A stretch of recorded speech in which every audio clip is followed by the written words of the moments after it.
Price the lord. ಕರ್ತನಾದ ಯೇಸು ಕ್ರಿಸ್ತನ ಹೆಸರಿನಲ್ಲಿ ಎಲ್ಲರಿಗೂ ನನ್ನ ವಂದನೆಗಳು. ಕಳೆದ ಅನೇಕ ದಿವಸಗಳಿಂದ ಪ್ರಕಟಣೆ ಪುಸ್ತಕವನ್ನು ನಾವು ಧ್ಯಾನ ಮಾಡ್ತಾ ಬಂದಿದ್ದೇವೆ ಪ್ರಿಯರೇ. ಅದ್ಭುತಕರವಾದ ರೀತಿಯಲ್ಲಿ ದೇವರು ನಮ್ಮನ್ನು ನಡೆಸಿಕೊಂಡು ಬಂದಿದ್ದಾನೆ. ಪ್ರಾರ್ಥನೆಯೊಂದಿಗೆ ಇವತ್ತಿನ ಅಧ್ಯಯನ ಮುಂದುವರೆದ ಭಾಗವನ್ನು ಧ್ಯಾನಿಸೋಣ. ಪ್ರೀತಿ ಸ್ವರೂಪನಾದ ನಮ್ಮ ಪರಲೋಕ ತಂದೆಯೇ, ಯೇಸುವಿನ ನಾಮದಲ್ಲಿ ಪವಿತ್ರಾತ್ಮನ ಸಹಾಯದೊಂದಿಗೆ ನಿನ್ನ ಪಾದಕ್ಕೆ ನಾವು ಬಂದಿದ್ದೇವೆ ಸ್ವಾಮಿ. ಕರ್ತನೆ, ಇವತ್ತಿನ ಅಧ್ಯಯನವನ್ನು ನಿನ್ನ ಪವಿತ್ರ ಕಾರ್ಯಗಳು ಒಪ್ಪಿಸಿಕೊಡ್ತೇವೆ. ಕಳೆದ ದಿವಸಗಳಲ್ಲಿ ಪರಿಶುದ್ಧಾತ್ಮನ ಮೂಲಕ ನಮ್ಮ ಪ್ರಕಟಣೆ ಕೊಟ್ಟು ಮಾತನಾಡಿಕೊಂಡು ಬಂದ ಹಾಗೆ ಇವತ್ತು ಕೂಡ ನಮ್ಮ ಜೊತೆ ಮಾತನಾಡಿ ಆಳವಾದ ರಹಸ್ಯಗಳ ಮರ್ಮಗಳನ್ನು ಕರ್ತನೆ ನಮಗೆ ಆತ್ಮನ ಮೂಲಕ ಪ್ರಕಟಿಸಬೇಕಾಗಿ ನಿನ್ನಲ್ಲಿ ಕೇಳಿಕೊಡ್ತಿದ್ದೇವೆ. ಯೆರೆಮೀಯ 33:3 ಹೇಳಿದ್ದು, ನನ್ನನ್ನು ಕೇಳಿಕೊಂಡು ತಿಳಿಯದ ಮಾತದ ಗೂಢಾರ್ಥಗಳನ್ನು ನೀವು ತಿಳಿಯಪಡಿಸು ನಮ್ಮದು ಹೇಳಿದೆಯಲ್ಲ. ಆ ವಾಕ್ಯದಕ್ಕೆ ಆಧಾರವಾಗಿ ನಮಗೆ ಅನೇಕ ಮಾತು ಕೂಡ ತಿಳಿಯಪಡಿಸಬೇಕಾಗಿ ಕೇಳಿಕೊಡ್ತಾನೆ. ನಮ್ಮನ್ನು ತಗ್ಗಿಸಿ ಕೈಗೊಪ್ಪಿಸ್ಕೊಡ್ತೇವೆ ಯೇಸುವಿನ ಹೆಸರಲ್ಲಿ ತಂದೆಯೇ, ಆಮೆನ್. Price the lord. ಪ್ರಿಯರೇ, ನಾವು ಇವತ್ತು ಪ್ರಕಟಣೆ ಪುಸ್ತಕ 9ನೇ ಅಧ್ಯಾಯ 1ರಿಂದ 12ನೇ ವಾಕ್ಯವನ್ನು ಓದಲಿಕ್ಕೆ ಹೋಗ್ತೇವೆ. 5ನೆಯ ತುತ್ತೂರಿ ಎಂಬುದಾಗಿ. 5ನೆಯ ದೇವದೂತನು ತುತ್ತೂರಿಯನ್ನು ಊದಿದಾಗ 5ನೆಯ ದೇವದೂತನು ತುತ್ತೂರಿಯನ್ನು ಊದಿದಾಗ ಆಕಾಶದಿಂದ ಭೂಮಿಗೆ ಬಿದ್ದ ಒಂದು ನಕ್ಷತ್ರವನ್ನು ಕಂಡೆನು. ಅವನಿಗೆ ಅಧೋಲೋಕಕ್ಕೆ ಹೋಗುವ ಕೂಪದ ಬೀಗದ ಕೈ ಕೊಡಲ್ಪಟ್ಟಿತು. ಅವನು ಅಧೋಲೋಕದ ಕೂಪವನ್ನು ತೆರೆಯಲು ಕೂಪದಿಂದ ಬಂದ ಹೊಗೆ ದೊಡ್ಡ ಕುಲುಮೆಯ ಹೊಗೆಯಂತೆ ಏರಿತು. ಕೂಪದ ಹೊಗೆಯಿಂದ ಸೂರ್ಯನು ಆಕಾಶವು ಕತ್ತಲಾದವು. ಹೊಗೆಯೊಳಗಿಂದ ಮಿಡತೆಗಳು ಭೂಮಿಯ ಮೇಲೆ ಹೊರಟು ಬಂದವು. ಭೂಮಿಯಲ್ಲಿರುವ ಚೇಳುಗಳಿಗೆ ಸಾಮರ್ಥ್ಯವಿರುವ ಪ್ರಕಾರ ಅವುಗಳಿಗೆ ಸಾಮರ್ಥ್ಯ ಕೊಡಲ್ಪಟ್ಟಿತು. ಭೂಮಿಯ ಮೇಲಿರುವ ಹುಲ್ಲನ್ನಾಗಲಿ ಯಾವ ಪಲ್ಯವನ್ನಾಗಲಿ ಮರವನ್ನಾಗಲಿ ಕೆಡಿಸದೆ ಹಣೆಯ ಮೇಲೆ ದೇವರ ಮುದ್ರೆ ಇಲ್ಲದವರಾದ ಮನುಷ್ಯರನ್ನು ಮಾತ್ರ ಕೆಡಿಸಬಹುದೆಂದು ಅವುಗಳಿಗೆ ಅಪ್ಪಣೆಯಾಯಿತು. ಇವರನ್ನು ಕೊಲ್ಲದೆ 5 ತಿಂಗಳುಗಳವರೆಗೂ ಪೀಡಿಸುವುದಕ್ಕೆ ಅಪ್ಪಣೆಯಾಯಿತು. ಅವರಿಗುಂಟಾದ ಪೀಡೆಯು ಚೇಳು ಮನುಷ್ಯನನ್ನು ಹೊಡೆಯುವುದರಿಂದುಂಟಾಗುವ ಪೀಡೆಗೆ ಸಮಾನವಾಗಿತ್ತು. ಆ ಕಾಲದಲ್ಲಿ ಮನುಷ್ಯರು ಮರಣವನ್ನು ಬಯಸುವರು, ಆದರೆ ಅದು ಪ್ರಾಪ್ತವಾಗುವುದಿಲ್ಲ. ಸಾಯಬೇಕೆಂದು ಕೋರುವರು, ಆದರೆ ಮೃತ್ಯು ಅವರ ಬಳಿಯಿಂದ ಓಡಿ ಹೋಗುವುದು. ಆ ಮಿಡತೆಗಳ ರೂಪವು ಯುದ್ಧಕ್ಕೆ ಸನ್ನದ್ಧವಾಗಿರುವ ಕುದುರೆಗಳ ರೂಪದಂತೆ ಇತ್ತು. ಅವುಗಳ ತಲೆಯ ಮೇಲೆ ಚಿನ್ನದ ಕಿರೀಟಗಳಂತೆ ಏನೋ ಇದ್ದವು. ಅವುಗಳ ಮುಖಗಳು ಮನುಷ್ಯರ ಮುಖಗಳ ಹಾಗೆ ಇದ್ದವು. ಸ್ತ್ರೀಯರ ಕೂದಲಿನಂತಿರುವ ಕೂದಲು ಅವುಗಳಿಗೆ ಇತ್ತು. ಅವುಗಳ ಹಲ್ಲುಗಳು ಸಿಂಹದ ಹಲ್ಲುಗಳ ಹಾಗಿದ್ದವು. ಅವುಗಳಿಗೆ ಉಕ್ಕಿನ ಕವಚಗಳಂತಿದ್ದ ಕವಚಗಳು ಇದ್ದವು. ಅವುಗಳ ರೆಕ್ಕೆಗಳ ಶಬ್ದವು ಯುದ್ಧಕ್ಕೆ ಓಡುವ ರಥಾಶ್ವಗಳ ಶಬ್ದದ ಹಾಗೆ ಇತ್ತು. ಚೇಳಿಗಿರುವಂತೆ ಅವುಗಳಿಗೆ ಬಾಲಗಳು ಕೊಂಡಿಗಳು ಉಂಟು. ಮನುಷ್ಯರನ್ನು 5 ತಿಂಗಳುಗಳವರೆಗೂ ಪೀಡಿಸುವ ಸಾಮರ್ಥ್ಯವು ಅವುಗಳ ಬಾಲಗಳಲ್ಲಿಯೇ ಇರುವುದು. ಅಧೋಲೋಕದ ಅಧಿಕಾರಿಯಾದ ದೂತನು ಅವುಗಳನ್ನಾಳುವ ಅರಸನು.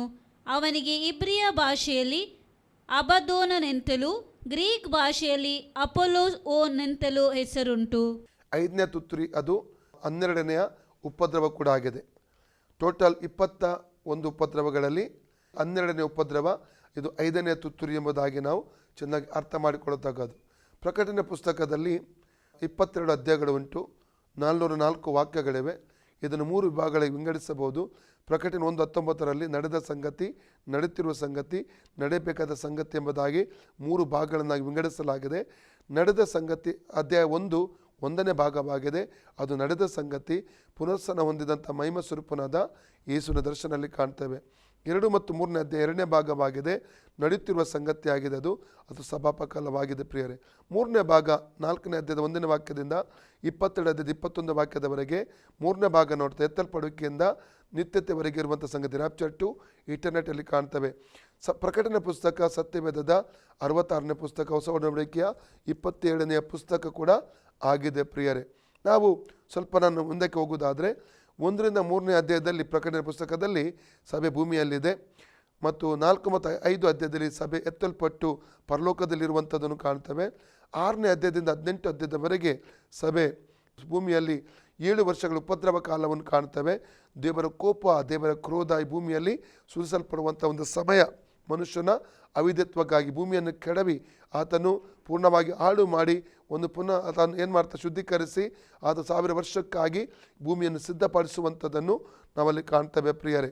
ಅದೇ ರೀತಿಯಲ್ಲಿ ನಾವು 6ನೇ ಅಧ್ಯಾಯದಲ್ಲಿ ನಾವು ನೋಡಿದ್ದೇವೆ 1ನೇ ಮತ್ತು 2ನೇ ವಾಕ್ಯದಲ್ಲಿ ಅಲ್ಲಿ ಮೊದಲ ಮುದ್ರೆ ಒಡೆಯುವಾಗ ಬಿಳಿ ಕುದುರೆಯು ಅಲ್ಲಿ ಬರುವಂಥದ್ದನ್ನು ಕಾಣ್ತೇವೆ. ಬಿಳಿ ಎಂಬುವಂಥದ್ದು ಸಮಾಧಾನದ ಸೂಚನೆ, ಅದು ಕ್ರಿಸ್ತ ವೃದ್ಧಿಯ ಬಹಿರಂಗವಾದ ಆಗಮನವನ್ನು ಅಲ್ಲಿ ಕಾಣ್ತೇವೆ ಪ್ರಿಯರೇ.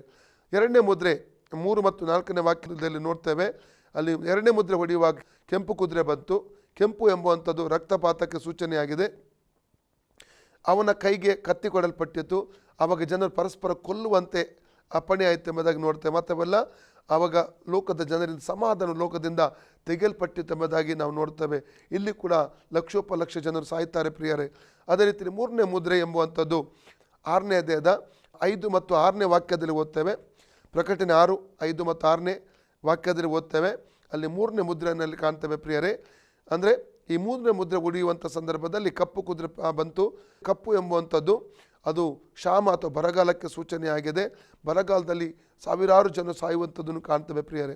4ನೇ ಮುದ್ರೆ ಹೊಡೆಯುವಾಗ 7ರಿಂದ 8ನೇ ವಾಕ್ಯದಲ್ಲಿ ಓದ್ತೇವೆ. ಪ್ರಕಟಣೆ 6, 7ರಿಂದ 8ನೇ ವಾಕ್ಯದಲ್ಲಿ 4ನೇ ಮುದ್ರೆ ಹೊಡೆಯುವಂಥ ಸಂದರ್ಭದಲ್ಲಿ ಅಲ್ಲಿ ಬೂದಿ ಬಣ್ಣದ ಕುದುರೆ ಪ್ರತ್ಯಕ್ಷವಾಯಿತು. ಬೂದಿ ಎಂಬುವಂಥದ್ದು ಮರಣ ಅಥವಾ ಮೃತ್ಯುವಿಗೆ ಗುರುತು ಎಂಬುದಾಗಿ ನೋಡ್ತೇವೆ. ಅಲ್ಲಿ ಕೂಡ 4 ಉಪದ್ರವಗಳಿಂದ ಅಂದರೆ ಕಾಡು ಮೃಗಗಳು, ಅಂಟು ರೋಗ ಮತ್ತು ಕತ್ತಿ ಮಾತ್ರವಲ್ಲದೆ ಬರದ ಮೂಲಕ ಸಾವಿರಾರು ಜನ ಸಾಯುವುದನ್ನು ಅಲ್ಲಿ ನಾವು ಕಾಣ್ತೇವೆ. ಮತ್ತು 5ನೇ ಮುದ್ರೆ ಒಡೆಯುವಾಗ 9ರಿಂದ 11ನೇ ವಾಕ್ಯದಲ್ಲಿ ಪ್ರಕಟಣೆ 6, 9ರಿಂದ 11 ವಾಕ್ಯದಲ್ಲಿ ಒಂದು ಗುಂಪು ಜನ ರಕ್ತ ಸಾಕ್ಷಿಗಳಾಗಿ ಸಾಯುವುದನ್ನು ನಾವು ಅಲ್ಲಿ ಕಾಣ್ತೇವೆ ಪ್ರಿಯರೇ. ಅದೇ ರೀತಿಯಲ್ಲಿ 6ನೇ ಮುದ್ರೆ ಒಡೆಯುವಂಥ ಸಂದರ್ಭದಲ್ಲಿ ಪ್ರಕಟಣೆ 6ನೇ ಅಧ್ಯಾಯ 12ರಿಂದ 17 ವಾಕ್ಯದಲ್ಲಿ ಓದ್ತೇವೆ. 6ನೇ ಮುದ್ರೆ ಹೊಡೆಯುವಾಗ 7 ವಿಧವಾದ ಉಪದ್ರವಗಳು ಪ್ರಕಟ ಆಗುವಂಥದ್ದನ್ನು ಅಲ್ಲಿ ನಾವು ಕಾಣ್ತೇವೆ. ಯಾವುದದು? 1ನೇದಾಗಿ ಮಹಾಭೂಕಂಪ ಉಂಟಾಗ್ತದೆ. 2ನೇದಾಗಿ ಸೂರ್ಯನು ಕಂಬಳಿಯಂತೆ ಕಪ್ಪಾಗ್ತಾನೆ. ಅದೇ ರೀತಿಯಲ್ಲಿ ಚಂದ್ರನು ರಕ್ತದಂತೆ ಕೆಂಪಾಗ್ತಾನೆ. 4ನೇದಾಗಿ ಅತ್ತಿಮರು ಕಾಯಿಗಳನ್ನು ಉದುರಿಸುವ ಪ್ರಕಾರವಾಗಿ ನಕ್ಷತ್ರಗಳು ಭೂಮಿಗೆ ಬೀಳ್ತವೆ. 5ನೇದಾಗಿ ಆಕಾಶ ಸುರುಳಿಯಂತೆ ಸುತ್ತಿ ಹೋಗಿ ಬಿಟ್ಟಿತು. 6ನೇದಾಗಿ ಬೆಟ್ಟಗಳು ತಮ್ಮ ಸ್ಥಳ ಬಿಟ್ಟು ಚಲಿಸಿದವು. 7ನೇದಾಗಿ ದ್ವೀಪಗಳು ತಮ್ಮ ಸ್ಥಳ ಬಿಟ್ಟು ಚಲಿಸುವಂಥದ್ದನ್ನು 7 ವಿಧವಾದ ಉಪದ್ರವಗಳು ಅಲ್ಲಿ ಪ್ರಕಟ ಆಗುವುದು ಕಾಣ್ತವೆ. 6ನೇ ಮುದ್ರೆ ಮತ್ತು 7ನೇ ಮುದ್ರೆ ಮಧ್ಯದಲ್ಲಿ ಬರುವಂಥದ್ದು 7ನೇ ಅಧ್ಯಾಯ. ಅದರಲ್ಲಿ 17 ವಾಕ್ಯಗಳು ಉಂಟು. ಅದನ್ನು 2 ವಿಧವಾಗಿ ವಿಂಗಡಿಸಬಹುದು. 1ರಿಂದ 8 ವಾಕ್ಯ ಮತ್ತು 9ರಿಂದ 17. 1ರಿಂದ 8ರಲ್ಲಿ 1,44,000 ಜನ ಅವರಿಗೆ ಹಣೆಗೆ ಮುದ್ರೆ ಹೊತ್ತಲ್ಪಟ್ಟಿತ್ತು. ದೇವರ ಗುರುತು ಹೊತ್ತಲ್ಪಟ್ಟಿತ್ತು. ಅವರು ಕೊನೆಗೆ ಎತ್ತಲ್ಪಟ್ಟು ಪರಲೋಕಕ್ಕೆ ಹೋಗೋದು ನೋಡ್ತಾರೆ. 7ನೇ ಅಧ್ಯಾಯದಲ್ಲಿ ಅವರು ಭೂಮಿಯಲ್ಲಿದ್ದರೆ 14ನೇ ಅಧ್ಯಾಯದಲ್ಲಿ 1ರಿಂದ 5 ವಾಕ್ಯದಲ್ಲಿ ಅವರು ಪರಲೋಕದಲ್ಲಿರುವಂಥದ್ದನ್ನು ಕಾಣ್ತೇವೆ ಪ್ರಿಯರೇ. 9ರಿಂದ 17 ವಾಕ್ಯ ಜಾತಿ ಕುಲ ಭಾಷೆಗಳಿಂದ ಜನರು ಏನಾಗ್ತಾರೆ, ಒಂದು ದೊಡ್ಡ ಸಮೂಹ ರಕ್ಷಣೆ ಹೊಂದುವಂಥದ್ದನ್ನು ನಾವಲ್ಲಿ ಕಾಣ್ತೇವೆ ಪ್ರಿಯರೇ. ಅವರು ಕೂಡ ಅಲ್ಲಿ ಆ ಸಮಯದಲ್ಲಿ ಪರಲೋಕಕ್ಕೆ ಎತ್ತಲ್ಪಡುವಂಥದ್ದನ್ನು, ರ್ಯಾಪ್ಚರ್ ಆಗುವಂಥದ್ದನ್ನು ಕೂಡ ಅಲ್ಲಿ ನಾವು ಕಾಣಲಿಕ್ಕೆ ನಮಗೆ ಸಾಧ್ಯವಾಗುತ್ತದೆ ಪ್ರಿಯರೇ. ಹೀಗೆ 7ನೇ ಮುದ್ರೆ 8ನೇ ಅಧ್ಯಾಯದ 1ರಿಂದ 6ನೇ ವಾಕ್ಯದಲ್ಲಿ ಪ್ರಕಟಣೆ 8, 1ರಿಂದ 6ನೇ ವಾಕ್ಯದಲ್ಲಿ ಅಲ್ಲಿ 6 ಸಂಗತಿಯಲ್ಲಿ ಪ್ರಕಟ ಆಗುವುದನ್ನು ನಾವಲ್ಲಿ ಕಾಣ್ತೇವೆ ಪ್ರಿಯ. ಮೊದಲನಾಗಿ ಅರ್ಧ ಗಂಟೆಗಳ ಕಾಲ ಅಲ್ಲಿ ನಿಶಬ್ದವಾಗುತ್ತದೆ ಪರಲೋಕ.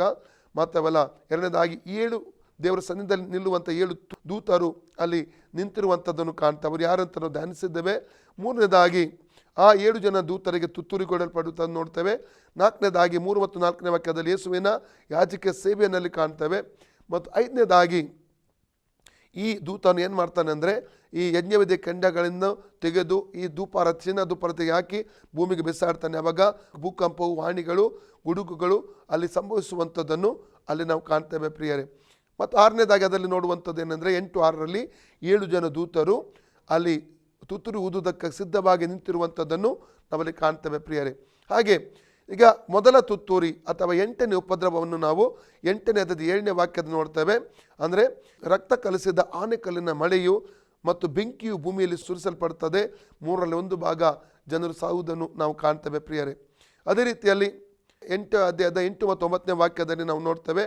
ಅದು 9ನೇ ಉಪದ್ರವ 21 ಉಪದ್ರವಗಳಲ್ಲಿ ಅಥವಾ 2ನೇ ತುತ್ತೂರಿ ನಾವು ಓದುವಾಗ ಸಂಭವಿಸುವಂಥ ಒಂದು ಉಪದ್ರವ ಎಂಬುದಾಗಿ ನೋಡ್ತೇವೆ. ಅದೇನಾಗ್ತದೆ, ಒಂದು ದೊಡ್ಡ ಬೆಟ್ಟದಂತಿರುವಂಥ ಒಂದು ವಸ್ತು ಉರಿಯುವ ಹಾಗೆ ಅದು ಸಮುದ್ರದಲ್ಲಿ ಹಾಕಲ್ಪಡ್ತದೆ. ಆವಾಗ ಏನಾಗ್ತದೆ ಅಂತ ಸಮುದ್ರ ರಕ್ತವಾಯಿತು. ಮಾತ್ರವಲ್ಲ, ಸಮುದ್ರ ನೀರು ರಕ್ತವಾಯಿತು. ಅದರ 3ನೇ 1 ಭಾಗ ಜೀವಿಗಳು ಸತ್ತು ಹೋದರು. ಮಾತ್ರವಲ್ಲ, 3ರಲ್ಲಿ 1 ಭಾಗ ಹಡಗುಗಳು ನಾಶವಾಗುವಂಥದ್ದನ್ನು ಕಾಣ್ತೇವೆ ಪ್ರಿಯರೇ. ಅದೇ ರೀತಿಯಲ್ಲಿ 3ನೇ ತುತ್ತೂರಿ ಅಥವಾ 10ನೇ ಉಪದ್ರವ ನಾವು 10 ಮತ್ತು 11ನೇ ವಾಕ್ಯದಲ್ಲಿ ಓದ್ತೇವೆ.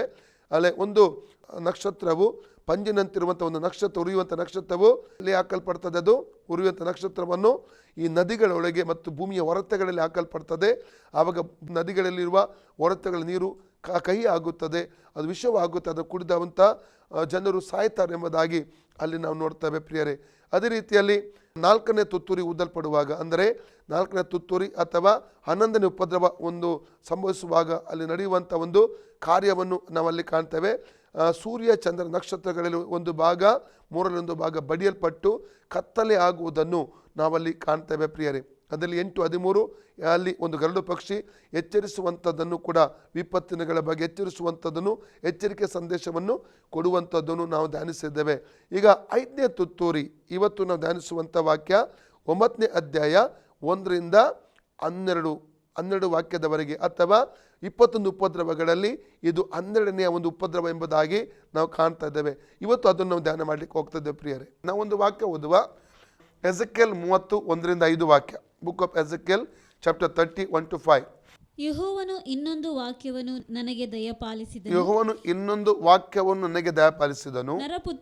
ನರಪುತ್ರನೇ, ನೀನು ಈ ದೈವೋಕ್ತಿಯನ್ನು ಪ್ರಕಟಿಸು. ಕರ್ತನಾದ ಯೆಹೋವನು ಇಂತೆನ್ನುತ್ತಾನೆ, ಅರಚಿಕೊಳ್ಳಿರಿ. ಅಯ್ಯೋ ದಿನವೇ, ದಿನವು ಹತ್ತಿರವಾಯಿತು. ಹೌದು, ಯೆಹೋವನ ದಿನ, ಕಾರ್ಮುಗಿಲಿನ ದಿನ ಸಮೀಪಿಸಿತು.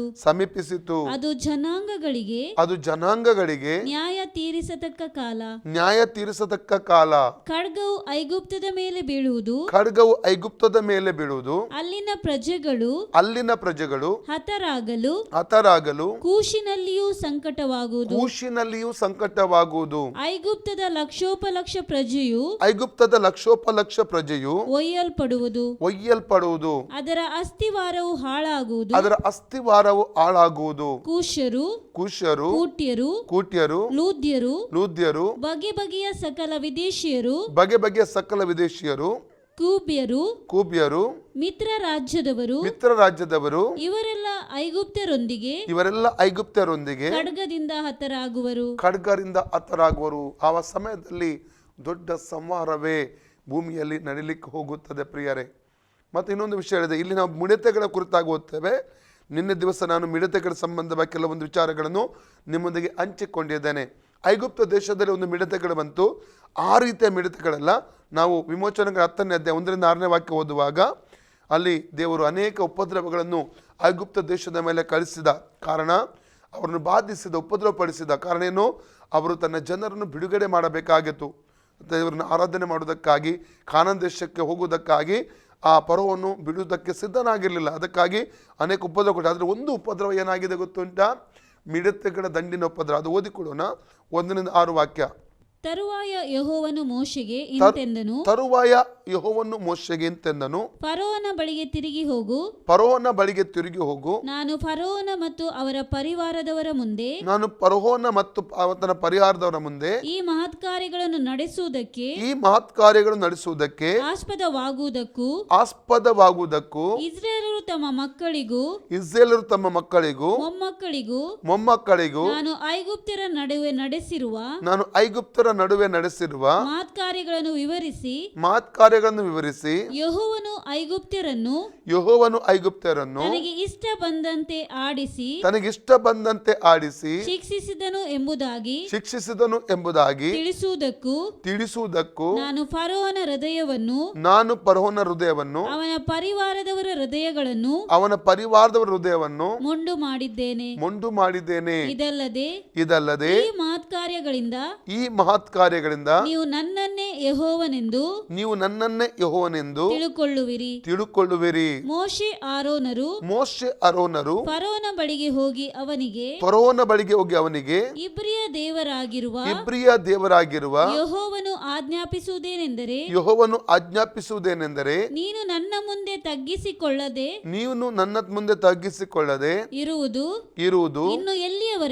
ಇನ್ನು ಎಲ್ಲಿಯವರೆಗೂ ನನ್ನನ್ನು ಆರಾಧಿಸುವಂತೆ ನನ್ನ ಜನರಿಗೆ ಅಪ್ಪಣೆ ಕೊಡು. ಅಪ್ಪಣೆ ಕೊಡದೆ ಹೋದರೆ ನಾಳೆ ನಿನ್ನ ರಾಜ್ಯದೊಳಕ್ಕೆ ಮಿಡತೆಗಳನ್ನು ಬರಮಾಡುವೆನು. ಅವು ಭೂಮಿಯನ್ನೆಲ್ಲ ಭೂಮಿಯನ್ನೆಲ್ಲ ಮುಚ್ಚಿಕೊಳ್ಳುವವು, ನೆಲವೇ ಕಾಣಿಸದೆ ಹೋಗುವುದು. ನೆಲವೇ ಕಾಣಿಸದೆ ಹೋಗುವುದು.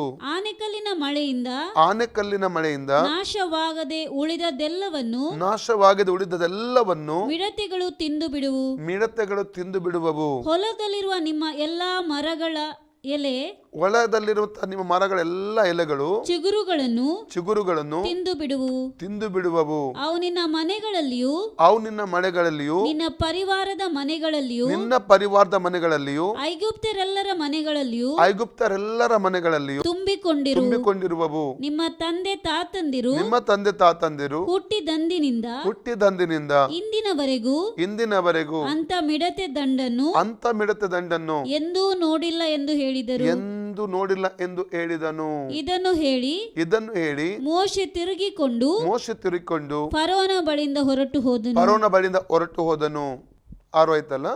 ಓಕೆ, ಇಲ್ಲಿ ಒಂದು ಮಿಡತೆಯ ಒಂದು ಉಪದ್ರವದಿಂದ ಆ ದೇಶವನ್ನು ದೇವರು ಬಾಧಿಸುವಂಥದ್ದನ್ನು ನಾವಲ್ಲಿ ಕಾಣಲಿಕ್ಕೆ ನಮಗೆ ಸಾಧ್ಯ. 7ನೇ ವಾಕ್ಯದಿಂದ ಮುಂದುವರಿದ ಓದುತ್ತಾ ಹೋದರೆ ಪ್ರಿಯರೇ, ಅನೇಕ ಸಂಗತಿಗಳನ್ನು ನಾವು ತಿಳಿದುಕೊಳ್ಳುವುದಕ್ಕೆ ನಮಗೆ ಸಾಧ್ಯವಾಗುತ್ತದೆ. ಅಂದರೆ ದೇವರು ಯಾಕೆ ಈ ಮಿಡತೆಗಳ ಉಪದ್ರವ, ಬೇರೆ ಬೇರೆ ಉಪದ್ರವ ಕಳಿಸ್ತಾ ಇದ್ದ ಅಂದರೆ ಜನರಲ್ಲಿ ಮಾನಸಾಂತರ ಉಂಟು ಮಾಡುವುದಕ್ಕೋಸ್ಕರ ಒಂದು ಉದ್ದೇಶದಿಂದ ಆ ಸಮಯಗಳಲ್ಲಿ ಉಪದ್ರವವನ್ನು ಕಳಿಸ್ತಾ ಇದ್ದ ಪ್ರಿಯರೇ.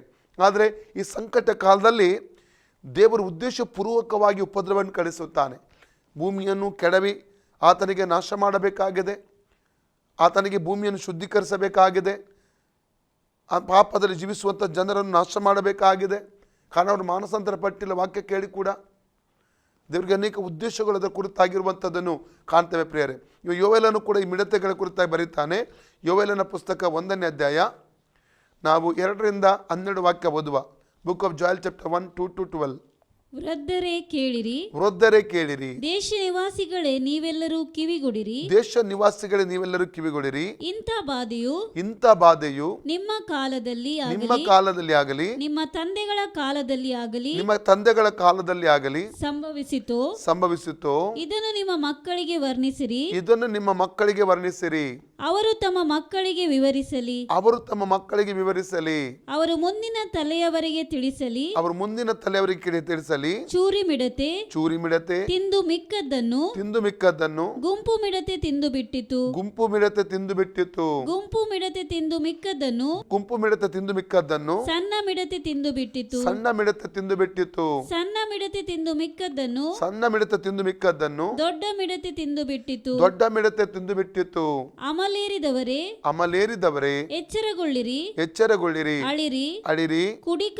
ಕುಡುಕರೆ ಅರಚಿಕೊಳ್ಳಿರಿ. ದ್ರಾಕ್ಷಾರಸವು ನಿಮ್ಮ ಬಾಯಿಗೆ ಇನ್ನು ಬೀಳದು. ಇಗೋ ನನ್ನ ದೇಶದ ಮೇಲೆ ಅಸಂಖ್ಯಾತ ಪ್ರಬಲ ಸೈನ್ಯವು ಬಂದಿದೆ. ಅದರ ಹಲ್ಲುಗಳು ಸಿಂಹದ ಹಲ್ಲುಗಳೇ. ಅದರ ಕೋರೆಗಳು ಮೃಗರಾಜನ ಕೋರೆಗಳೇ. ಅದು ನನ್ನ ದ್ರಾಕ್ಷಿಯ ಬಳ್ಳಿಗಳನ್ನು ಹಾಳು ಮಾಡಿದೆ. ನನ್ನ ಅಂಜೂರದ ಗಿಡಗಳನ್ನು ಸಿಗಿದು ಹಾಕಿದೆ. ಅವುಗಳನ್ನು ಬೋಳು ಮಾಡಿ ಬಿಟ್ಟು ಬಿಟ್ಟಿದೆ. ರೆಂಬೆಗಳು ಬಿಳುಪಾಗಿ ಹೋಗಿವೆ. ದೇಶವೇ ತನ್ನ ಯೌವನ ಕಾಲದ ಪತಿಯ ವಿಯೋಗ ದುಃಖದಿಂದ ಗೋಣಿ ತಟ್ಟನ್ನುಟ್ಟುಕೊಂಡು ಗೋಳಾಡುವ ಯುವತಿಯಂತೆ ಗೋಳಾಡು. ಧಾನ್ಯ ಪಾನ ನೈವೇದ್ಯಗಳು ಯೆಹೋವನ ಆಲಯದಲ್ಲಿ ನಿಂತು ಹೋಗಿವೆ. ಯೆಹೋವನ ಸೇವಕರಾದ ಯಾಜಕರು ದುಃಖಿಸುತ್ತಾರೆ. ಹೊಲವು ಹಾಳಾಗಿದೆ. ದೇಶವು ದುಃಖಿಸುತ್ತದೆ. ಏಕೆಂದರೆ ಧಾನ್ಯವು ಸೂರೆಯಾಗಿದೆ. ದ್ರಾಕ್ಷಾರಸವು ತಗ್ಗಿದೆ. ಎಣ್ಣೆಯು ಕುಗ್ಗಿದೆ. ರೈತರೇ ಕಂಗೆಡಿರಿ. ತೋಟಗಾರರೇ ಗೋಳಾಡಿರಿ. ಗೋಧಿಯು ಜವೆಗೋದಿಯು ಹಾಳಾಗಿವೆ. ಹೊಲದ ಬೆಳೆಯು ನಾಶವಾಗಿದೆ. ದ್ರಾಕ್ಷಾಲತೆಯು ಆಶಾಭಂಗಪಟ್ಟಿದೆ. ಅಂಜೂರದ ಗಿಡವು ಕ್ಷೀಣವಾಗಿದೆ. ದಾಳಿಂಬ, ಖರ್ಜೂರ, ಸೇಬು ಅಂತೂ ಸಕಲ ವನವೃಕ್ಷಗಳು ಒಣಗಿವೆ. ಆನಂದವು ತಗ್ಗಿ ನರಜನ್ಮದವರಿಗೆ ತಪ್ಪಿ ಹೋಗಿದೆ. ಇಲ್ಲಿ ನಾವು ಸ್ಪಷ್ಟವಾಗಿ ನೋಡ್ತೇವೆ, ಸಂತೋಷ ಇರಲ್ಲ, ಬೆಳೆ ಎಲ್ಲ ನಾಶವಾಗುವಂಥದ್ದನ್ನು ನಾವು ನೋಡ್ತೇವೆ. ಯಾಕೆ? ಮಿಡತೆಗಳ ದಂಡು. ಆದರೆ ಆ ರೀತಿಯ ಮಿಡತೆ ಇವದಲ್ಲ. ದೇವರಿಗಲ್ಲಿ ಉದ್ದೇಶಪೂರ್ವಕವಾಗಿ ಈ ಮಿಡತೆಗಳ ದಂಡನ್ನು ಆ ದಿನಮಾನಗಳಲ್ಲಿ ಕಳಿಸಿಕೊಡ್ತಾ ಇದ್ದ ಪ್ರಿಯರೇ. ಇನ್ನೊಂದು ವಾಕ್ಯ ಓದು, 1 ಅರಸು 8ನೇ ಅಧ್ಯಾಯ 37ರಿಂದ 40ನೇ ವಾಕ್ಯ ಓದುವ. ಅವರ ಪಾಪಗಳ ನಿಮಿತ್ತವಾಗಿ ಆಕಾಶವು ಮಳೆಗರೆಯದಂತೆ ಮುಚ್ಚಿಕೊಂಡಾಗ ಅವರು ತಮ್ಮ ಪಾಪಗಳನ್ನು ಬಿಟ್ಟು ತಮ್ಮನ್ನು ತಗ್ಗಿಸಿದವನು ನೀನೇ ಎಂಬುದಾಗಿ ನಿನ್ನ ನಾಮವನ್ನು ಎತ್ತಿ ಈ ಆಲಯದ ಕಡೆಗೆ ತಿರುಗಿಕೊಂಡು ಪ್ರಾರ್ಥಿಸುವುದಾದರೆ ಪರಲೋಕದಲ್ಲಿರುವ ನೀನು ಲಾಲಿಸಿ ನಿನ್ನ ಸೇವಕರು ಪ್ರಜೆಗಳು ಆದ ಇಸ್ರಾಯೇಲರ ಪಾಪಗಳನ್ನು ಕ್ಷಮಿಸಿ ಅವರು ನಡೆಯಬೇಕಾದ ಮಾರ್ಗ ತೋರಿಸಿ ನಿನ್ನ ಪ್ರಜೆಗೆ ಸ್ವಾಸ್ಥ್ಯವಾಗಿ ಕೊಟ್ಟ ದೇಶಕ್ಕೆ ಮಳೆಯನ್ನು ಅನುಗ್ರಹಿಸು. ದೇಶಕ್ಕೆ ಕ್ಷಾಮ, ಘೋರವ್ಯಾಧಿ, ಬಿಸಿಗಾಳಿ, ಬೂದಿ, ಮಿಡತೆ, ಚಿಟ್ಟೆ ಹುಳ, ಪಟ್ಟಣಗಳಿಗೆ ಶತ್ರುಗಳ ಮುತ್ತಿಗೆ, ಅಂತೂ ಯಾವ ಉಪದ್ರವದಿಂದಾಗಲಿ ವ್ಯಾಧಿಯಿಂದಾಗಲಿ ಬಾಧೆ ಉಂಟಾಗುವಲ್ಲಿ ಮನಸ್ಸಾಕ್ಷಿ ಪೀಡಿತರಾದ ಎಲ್ಲ ಇಸ್ರಾಯೇಲರಿಗಾಗಲಿ ಅವರಲ್ಲಿ ಒಬ್ಬನಾಗಲಿ ಈ ಆಲಯದ ಕಡೆಗೆ ಕೈ ಎತ್ತಿ ನಿನಗೆ ಪ್ರಾರ್ಥನೆಯನ್ನು ವಿಜ್ಞಾಪನೆಯನ್ನು ಮಾಡುವುದಾದರೆ ಮನುಷ್ಯರ ಹೃದಯಗಳನ್ನು ಬಲ್ಲಂತ ನೀನು ನಿನ್ನ ನಿವಾಸವಾಗಿರುವ ಪರಲೋಕದಿಂದ ಲಾಲಿಸಿ ಅವರಿಗೆ ಪಾಪ ಪರಿಹಾರವನ್ನು ಅನುಗ್ರಹಿಸು. ನೀನೊಬ್ಬನೇ ಎಲ್ಲಾ ಮನುಷ್ಯರ ಹೃದಯಗಳನ್ನು ಬಲ್ಲವನಾಗಿರುವುದರಿಂದ ಪ್ರತಿಯೊಬ್ಬನಿಗೂ ಅವನವನು ಹಿಡಿಯುವ ಮಾರ್ಗಕ್ಕೆ ತಕ್ಕ ಹಾಗೆ ಫಲವನ್ನು ಕೊಡು. ಸಾಕು. ನೋಡಿ, ಇಲ್ಲಿ ನಾವು ನೋಡ್ತೇವೆ, ದೇವರು ಸುಮ್ಮನೆ ಉಪದ್ರವ ಕೊಡಲಿಲ್ಲ. ಉಪದ್ರವ ಕೊಟ್ಟಾಗ ಜನರು ದೇವರ ತಿರುಗಬೇಕು, ಮಾನಸಾಂತರ ಪಡಬೇಕು, ತಮ್ಮ ಪಾಪಗಳನ್ನು ಬಿಟ್ಟು ಬಿಡಬೇಕು. ಇದೊಂದು ದೇವರ ಉದ್ದೇಶವಾಗಿರುವುದನ್ನು ಇಲ್ಲಿ ಕಾಣ್ತೇವೆ. ಪ್ರಕಟಣೆ 9ನೇ ಅಧ್ಯಾಯಕ್ಕೆ 1ನೇ ವಾಕ್ಯ ಓದುವ. ನೀನು ಓದಿದೆ 1ರಿಂದ 6 ವಾಕ್ಯದ ಜಸ್ಟ್ ಒಂದು ಓದಿ ನಂತರ 7ನೇ ವಾಕ್ಯದಿಂದ ಧ್ಯಾನ ಮಾಡ್ಲಿಕ್ಕೆ ಹೋಗ್ತೇವೆ. 5ನೇ ದೇವದೂತನು ತುತ್ತೂರಿಯನ್ನು ಊದಿದಾಗ ಆಕಾಶದಿಂದ ಭೂಮಿಗೆ ಬಿದ್ದ ಒಂದು ನಕ್ಷತ್ರವನ್ನು ಕಂಡೆನು. ಈ ನಕ್ಷತ್ರ ಯಾರಾಗಿದ್ದಾನೆ? ಬಿದ್ದು ಹೋದ ದೂತನು. ಓಕೆ, ಮುಂದೆ ಓದಿ. ಅವನಿಗೆ ಅಧೋಲೋಕಕ್ಕೆ ಹೋಗುವ ಅವನಿಗೆ ಅಂತ ಬರ್ತದೆ. ಅವನಿಗೆ ಅಂದ್ರೆ ಈ ದೂತನಾಗಿದ್ದಾನೆ. ಅವನಿಗೆ ಅಧೋಲೋಕಕ್ಕೆ ಹೋಗುವ ಕೂಪದ ಬೀಗದ ಕೈ ಕೊಡಲ್ಪಟ್ಟಿತು. ಅವನು ಅಧೋಲೋಕದ ಕೂಪವನ್ನು ತೆರೆಯಲು ಬಾಗಿಲನ್ನು ತೆರೆಯಲು ಕೂಪದಿಂದ ಏನ್ ಬರ್ತದೆ ಅಂತ ಹೊಗೆ ಬರ್ತಾ ಇದೆ. ದೊಡ್ಡ ಕುಲುಮೆಯ ಹೊಗೆಯಂತೆ ಏರಿತು. ಕುಲುಮೆಯ ಹೊಗೆ ಅಂತ ಅದು ಏರ್ತಾ ಇದೆ. ಕೂಪದ ಹೊಗೆಯಿಂದ ಸೂರ್ಯನು ಆಕಾಶವು ಕತ್ತಲಾದವು. ಸೂರ್ಯ ಮತ್ತು ಆಕಾಶ ಕತ್ತಲಾಯ್ತಂತೆ. ಹೊಗೆಯ ಒಳಗಿಂದ ಮಿಡತೆಗಳು ನಾವು ಈಗ ಓದಿದ್ದಂತ ಅಡವಡಬಡಿಕೆ ವಿಮೋಚನೆ 10ನೇ ಅಧ್ಯಾಯದಲ್ಲಿ ಓದಿದಂತಹ ಈ ಮಿಡತೆ ಅಲ್ಲ.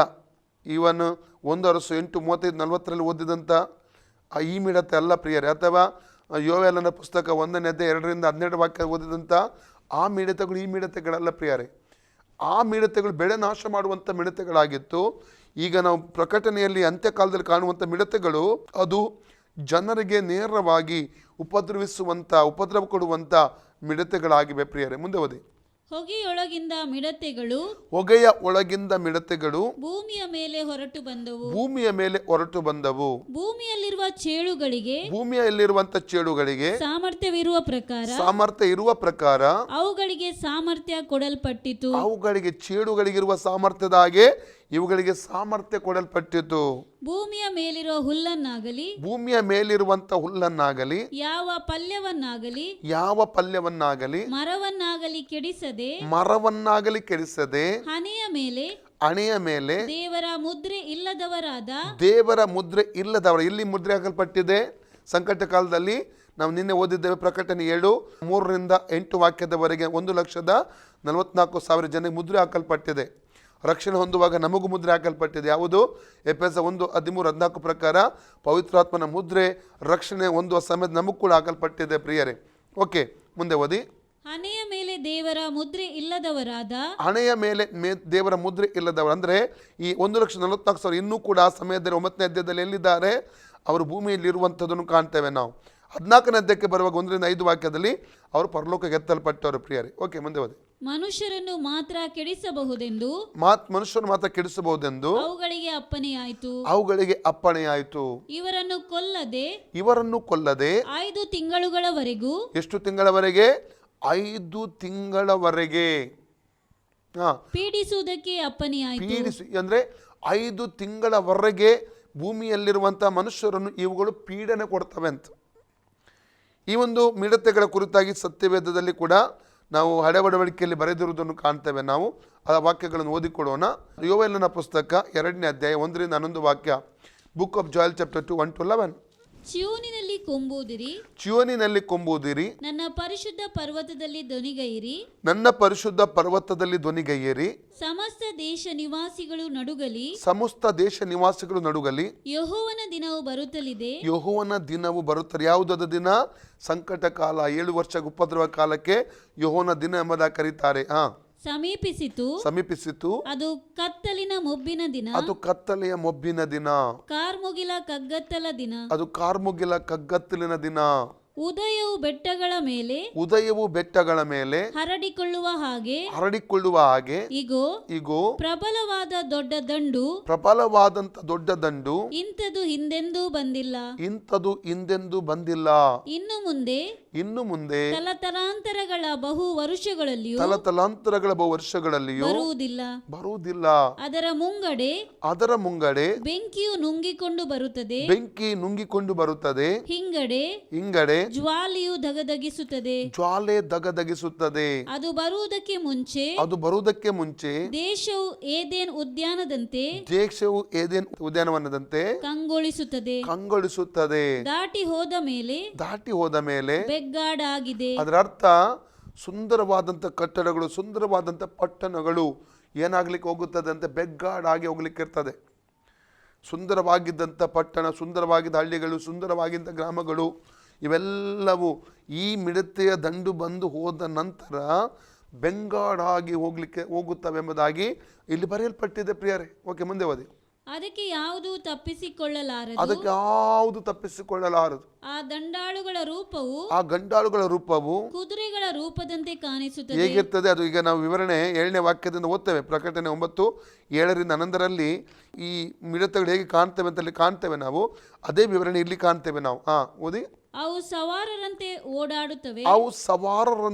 ಓಡಾಡುತ್ತವೆ. ಪರ್ವತಾಗ್ರಗಳಲ್ಲಿ ಅವು ಹಾರಾಡುವಂತ ಶಬ್ದವು ರಥಗಳ ಚಿತ್ಕಾರದಂತೆಯೂ ಕೂಳೆಯನ್ನು ನುಂಗುವಂತ ಬೆಂಕಿಯ ಚಟಪಟ ಧ್ವನಿಯ ಹಾಗೂ ಕೇಳಿಸುತ್ತದೆ. ಅವು ವ್ಯೂಹ ಕಟ್ಟಿಕೊಂಡ ಪ್ರಬಲವಾದ ಸೈನ್ಯವೇ. ಅವುಗಳ ದೆಸೆಯಿಂದ ಜನಾಂಗಗಳು ಸಂಕಟ ಪಡುತ್ತವೆ. ಎಲ್ಲರ ಮುಖಗಳು ನೋಡಿ, ಅವುಗಳ ದೆಸೆಯಿಂದ ಏನಾಗ್ತದೆ? ಜನಾಂಗಗಳು ಸಂಕಟ ಪಡುತ್ತವೆ. ದೇವರ ಉದ್ದೇಶ ಸಂಕಟ ಪಡಿಸ್ತಾನೆ. 2 ತೆಸಲೋನಿಕ 1ನೇ ಅಧ್ಯಾಯದಲ್ಲಿ 5-10 ವಾಕ್ಯ ನಾವು ಓದಿದ್ದೇವೆ ಕಳೆದ ದಿವಸಗಳಲ್ಲಿ. ಪುನಃ ಬೇಕಾದ ಓದಿಕೊಳ್ಳೋಣ. ಜನಾಂಗಗಳನ್ನು ಸಂಕಟ ಪಡಿಸತಕ್ಕಾಗಿ ದುರ್ವರ್ತನೆ ಯಾವಾಗ ಎಂಬುದಾಗಿ ಅಲ್ಲಿ ಬರೆಯಲ್ಪಟ್ಟಿದೆ. ಓದುವ 2 ತೆಸಲೋನಿಕ ಚಾಪ್ಟರ್ 1 5-10. ದೇವರು ನ್ಯಾಯವಾದ ತೀರ್ಪು ಮಾಡುತ್ತಾನೆಂಬುದಕ್ಕೆ ನಿಮ್ಮ ತಾಳ್ಮೆಯು ಸ್ಪಷ್ಟವಾದ ನಿದರ್ಶನವಾಗಿದೆ. ಯಾವ ದೇವರಾಜ್ಯಕ್ಕೋಸ್ಕರ ನೀವು ಕಷ್ಟವನ್ನು ಅನುಭವಿಸುತ್ತೀರೋ ಅದಕ್ಕೆ ನೀವು ಯೋಗ್ಯರಾಗಿರಬೇಕೆಂಬುದೇ ದೇವರ ಅಭಿಪ್ರಾಯ. ನಿಮ್ಮನ್ನು ಸಂಕಟ ಪಡಿಸುವವರಿಗೆ ಪ್ರತಿಯಾಗಿ ಸಂಕಟವನ್ನು ಸಂಕಟ ಪಡುವವರಾದ ನಿಮಗೆ ನಮ್ಮೊಡನೆ ಉಪಶಮನವನ್ನು ಕೊಡುವುದು ದೇವರ ಎಣಿಕೆಯಲ್ಲಿ ನ್ಯಾಯವಾಗಿದೆ ಅಷ್ಟೇ. ಯಾವಾಗ ಕೊಡುವುದೆಂದರೆ ಯಾವಾಗ ಕೊಡುವನೆಂದರೆ ಯೇಸು ಕರ್ತನು ಯೇಸು ಕರ್ತನು ತನ್ನ ಶಕ್ತಿಯನ್ನು ತೋರ್ಪಡಿಸುವ ತನ್ನ ಶಕ್ತಿಯನ್ನು ತೋರ್ಪಡಿಸುವ ದೇವದೂತರಿಂದ ಕೂಡಿದವನಾಗಿ ಉರಿಯುವ ಬೆಂಕಿಯಲ್ಲಿ ಆಕಾಶದಿಂದ ಪ್ರತ್ಯಕ್ಷನಾಗುವಾಗ ಕಾಲದಲ್ಲಿ ಕೊಡುವನು. ಕಾಲದಲ್ಲಿ ಕೊಡುವನು. ಆಗ ನಮ್ಮ ಕರ್ತನಾದ ಯೇಸುವು ದೇವರನ್ನು ಅರಿಯದವರಿಗೂ ತನ್ನ ಸುವಾರ್ತೆಗೆ ಒಳಪಡದವರಿಗೂ ಪ್ರತಿಕಾರವನ್ನು ಸಲ್ಲಿಸುವನು. ಆ ದಿನದಲ್ಲಿ ಯಾವ ದಿನ? ಉಪದ್ರವದ 7 ವರ್ಷಗಳ ದಿನ. ಆ ದಿನದಲ್ಲಿ ಆತನು ತನ್ನ ಪವಿತ್ರರ ಮೂಲಕ ಪ್ರಭಾವ ಹೊಂದುವನಾಗಿಯೂ ನಾವು ನಿಮಗೆ ಹೇಳಿದಂತ ಸಾಕ್ಷಿಯನ್ನು ನಂಬಿದವರ ಎಲ್ಲರ ಮೂಲಕ ತನ್ನ ವಿಷಯದಲ್ಲಿ ಆಶ್ಚರ್ಯ ಹುಟ್ಟಿಸುವವನಾಗಿ ಬರುವಾಗ ಅಂತವರು ಕರ್ತನ ಸಮ್ಮುಖಕ್ಕೂ ಆತನ ಪರಾಕ್ರಮದ ವೈಭವಕ್ಕೂ ದೂರವಾಗಿ ನಿತ್ಯ ನಾಶನವೆಂಬ ದಂಡನೆಯನ್ನು ಅನುಭವಿಸುವರು. ಇಲ್ಲಿ ಸ್ಪಷ್ಟವಾಗಿ ನಾವು ನೋಡ್ತೇವೆ, ಲೋಕವನ್ನು ಸಂಕಟಪಡಿಸುತ್ತಾನೆ ದೇವರು. ಯಾವಾಗ ಈ ಸಂಕಟ ಉಂಟಾಗ್ತದೆ? ಉಪದ್ರವ ಕಾಲ, 7 ವರ್ಷಗಳ ಉಪದ್ರವ ಕಾಲದಲ್ಲಿ. ನಮ್ಮ ದೇವರು ಯಾರಾಗಿದ್ದಾನೆ? ನ್ಯಾಯ ಸ್ವರೂಪನು, ನ್ಯಾಯಬದ್ಧವಾಗಿ ಆತನು ನಡೆಯುವಾತನು, ನೀತಿಯನ್ನು ನ್ಯಾಯಕ್ಕನುಸಾರವಾಗಿ ನಡೆಸುವಂಥ ದೇವರು ನಮ್ಮ ದೇವರಾಗಿದ್ದಾನೆ ಪ್ರಿಯರೇ. ಓಕೆ, ಮುಂದೆ ಓದಿ ಯೋವೇಲನ ಪುಸ್ತಕ. ಎಲ್ಲರ ಮುಖಗಳು ಬಾಡಿ ಹೋಗುತ್ತವೆ, ಅವು ಶೂರರಂತೆ ಓಡಾಡುತ್ತವೆ. ಯಾರು? ಈ ಮಿಡತೆಗಳು ಶೂರರಂತೆ ಓಡಾಡುತ್ತವೆ, ಯೋಧರ ಹಾಗೆ ಗೋಡೆ ಏರುತ್ತವೆ. ಯೋಧರಾಗಿ ಎಲ್ಲಿ ಏನ್ ಮಾಡ್ತದಂತೆ? ಗೋಡೆ ಏರ್ತದೆ. ಅದರ ಅರ್ಥ ಮನೆಯ ಒಳಗಡೆ ಬಾಗಿಲು ಮುಚ್ಚಿ ನಾವು ಕೂತ್ಕೊಳ್ತೇವೆ ಅಂತ ಹೇಳ್ಬೋದು. ಗೋಡೆಗಳು ಹತ್ತಿ ಬರ್ತವೆ ಅಂತೆ ಮನೆ ಒಳಗೆ ಅವುಗಳು. ಮುಂದೆ ಓದಿ. ತಮ್ಮ ತಮ್ಮ ಸಾಲುಗಳಲ್ಲಿಯೇ ನಡೆಯುತ್ತವೆ. ಆ ಸಾಲುಗಳನ್ನು ಕಲಸುವುದಿಲ್ಲ, ಒಂದಕ್ಕೊಂದು ನೂಕಾಡುವುದಿಲ್ಲ. ತಮ್ಮ ತಮ್ಮ ಸಾಲುಗಳಲ್ಲಿಯೇ ನಡೆಯುತ್ತವೆ. ಆಯುಧಗಳ ನಡುವೆ ನುಗ್ಗುತ್ತವೆ. ಸಾಲುಗಳು ಒಡೆದು ಹೋಗುವುದಿಲ್ಲ. ಪಟ್ಟಣದಲ್ಲೆಲ್ಲ ತ್ವರೆ ಪಡುತ್ತವೆ. ಗೋಡೆಯ ಮೇಲೆ ಓಡಾಡುತ್ತವೆ. ಮನೆಗಳನ್ನು ಹತ್ತಿ ಬರ್ತವೆ. ಕಿಟಕಿಗಳಲ್ಲಿ ಕಳ್ಳರಂತೆ ನುಗ್ಗುತ್ತವೆ. ಅದರ ಅರ್ಥ ಕಿಟಕಿಗಳನ್ನು ಒಡೆದಾಕ್ತವೆ. ಕಿಟಕಿಗಳನ್ನು ಒಡೆದಾಕಿ ಒಳಗಡೆ ಬರ್ತವೆ. ಯಾಕೆ ಬರ್ತವೆ? ಯಾಕೆ? ನಮ್ಮೊಟ್ಟಿಗೆ ಆಟ ಆಡಲಿಕ್ಕೆ ಬರ್ತದ? ಯಾಕೆ ಬರ್ತವೆ? ಹಾಗೆ ಇರುವಂಥ ಜನರನ್ನು ಸಂಕಟಪಡಿಸುವುದಕ್ಕಾಗಿ, ಉಪದ್ರವಿಸುವುದಕ್ಕಾಗಿ ಬರುವಂಥದ್ದು, ತೊಂದರೆ ಕೊಡುವುದಕ್ಕಾಗಿ ಬರುವಂಥದ್ದು. ಓಕೆ, ಮುಂದೆ ಓದಿ. ಅವುಗಳ ಆಗಮನದಿಂದ ಭೂಮಿ ಕಂಪಿಸುತ್ತದೆ. ಆಕಾಶ ಮಂಡಲ ನಡುಗುತ್ತದೆ. ಸೂರ್ಯ ಚಂದ್ರರು ಮಂಕಾಗುತ್ತಾರೆ. ನಕ್ಷತ್ರಗಳು ಕಾಂತಿಯನ್ನು ಅಡಗಿಸುತ್ತವೆ. ಯೆಹೋವನು ತನ್ನ ಸೈನ್ಯದ ಮುಂದೆ ದನಿಗೆಯುತ್ತಾನೆ. ಆತನ ದಂಡು ಬಹುದೊಡ್ಡದು. ತನ್ನ ಮಾತನ್ನು ನೆರವೇರಿಸಿಕೊಳ್ಳುವಾತನು ಬಲಿಷ್ಠನಾಗಿದ್ದಾನೆ. ಯೆಹೋವನ ದಿನವು ಮಹತ್ತರವು. ಯಾವುದೋ ಒಂದಿನ 7 years ಟ್ರಿಬುಲೇಷನ್, 7 ವರ್ಷಗಳ ಸಂಕಟ ಕಾಲ ಪ್ರಿಯರೇ. ಮುಂದೆ. ಅತಿ ಭಯಂಕರವೂ ಆಗಿದೆ. ಅದು ಭಯಂಕರವಾಗಿರ್ತದೆ. ಅದನ್ನು ತಾಳಿಕೊಳ್ಳುವವರು ಯಾರು? ಇಲ್ಲಿ ನಾವು ನೋಡ್ತೇವೆ ಪ್ರಿಯರೇ, ಪ್ರಕಟ 9ಕ್ಕೆ ನಾವು ತಿರುಗಿ ಬರೋಣ. ಈ ಒಂದು ಮಿಡತೆಗಳ ಕುರಿತಾಗಿರುವ ವಿವರಣೆಯನ್ನು ಯೋವೇಲನ ಪ್ರವಾದಿಯಲ್ಲಿ ಕೂಡ ಪುಸ್ತಕದಲ್ಲಿ ಬರೆದಿರುವಂಥದ್ದನ್ನು ನಾವಲ್ಲಿ ಕಾಣ್ತಾ ಇದ್ದೇವೆ ಪ್ರಿಯರೇ. ಮುಂದೆ ಓದಿ ಪ್ರಕಟಣೆ. ಅವರಿಗೆ ಉಂಟಾದ ಪೀಡೆಯು ಚೇಳು ಮನುಷ್ಯನನ್ನು ಹೊಡೆಯುವುದರಿಂದ ಉಂಟಾಗುವ ಪೀಡೆಗೆ ಸಮಾನವಾಗಿದೆ. ಆ ಕಾಲದಲ್ಲಿ ಮನುಷ್ಯರು ಮರಣವನ್ನು ಬಯಸುವರು. ಎಷ್ಟು ಸಮಯ? 5 ತಿಂಗಳು. ಎಷ್ಟು ಸಮಯ? 5 months. ಈ ಉಪದ್ರವ, ಮಿಡತೆ ಉಪದ್ರವ ಎಷ್ಟು ತಿಂಗಳಿರ್ತದೆ? ಸತತವಾಗಿ 5 ತಿಂಗಳಿರ್ತದೆ. ಇವುಗಳು ಚುಚ್ಚುತ್ತವೆ, ಉಪದ್ರವ ಕೊಡ್ತವೆ. ಈ ಚೆಡುಗಳು ಮನುಷ್ಯನಿಗೆ ಉಪದ್ರವ ಕೊಡ್ತದೆ, ಆದರೆ ಸಾಯಿಸುವುದಿಲ್ಲ. ಈವನ್ ಈ ಉಪದ್ರವದಿಂದಾಗಿ ಯಾತನೆ ಪಕ್ಕೆ ಒಳಗಾದಂಥ ಮನುಷ್ಯ ಸಾವನ್ನು ಬಯಸುವುದಾದ್ರೆ ಅವನು ಸಾಯ್ಲಿಕ್ಕಾಗಲ್ಲ ಅಂತ. ಮುಂದೆ ಓದಿ. ಆದರೆ ಅದು ಪ್ರಾಪ್ತವಾಗುವುದಿಲ್ಲ. ಆ ಮರಣ ಅವನಿಗೆ ಪ್ರಾಪ್ತವಾಗಲ್ಲ ಮನುಷ್ಯನಿಗೆ. ಸಾಯಬೇಕೆಂದು ಕೋರುವರು, ಸಾಯಬೇಕೆಂದು ಕೋರುವರು. ಆದರೆ ಮೃತ್ಯು ಅವರ ಬಳಿಯಿಂದ ಓಡಿ ಹೋಗುವುದು. ಮೃತ್ಯು ಅವರ ಬಳಿಯಿಂದ ಓಡಿ ಹೋಗುವುದು. ಆ ಮಿಡತೆಗಳ ರೂಪವು ಯುದ್ಧಕ್ಕೆ ಸನ್ನದ್ಧ. ಈಗ ನಾವು ನೋಡುವ 7ನೇ ವಾಕ್ಯದಿಂದಲ್ಲ, 7ರಿಂದ 11 ವಾಕ್ಯದಲ್ಲಿ 11 ಸಂಗತಿಗಳು ಈ ಮಿಡತೆಗಳ ವಿವರಣೆ ಕೊಡಲ್ಪಟ್ಟಿದೆ.